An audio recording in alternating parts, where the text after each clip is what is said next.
2 years ago, we went to Scotland for a month, and this was the only bag that I brought. Well, the only purse that I brought, and I wanted to go over it with you because I think it's a really great purse.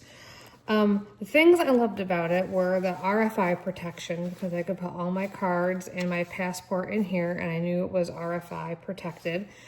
I like this little light, because you wouldn't believe how many times I needed this to like look in my purse in the dark.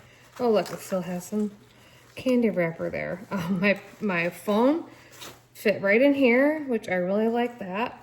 And it was really versatile too, because this strap can come off and go through here, and then it can become a bum bag or fanny pack, depending on your terminology.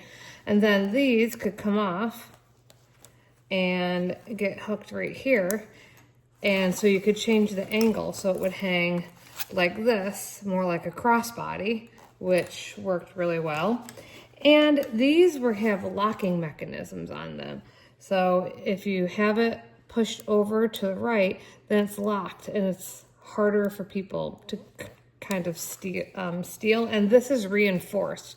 There's like little wires going through the strap, which was a really great feature also.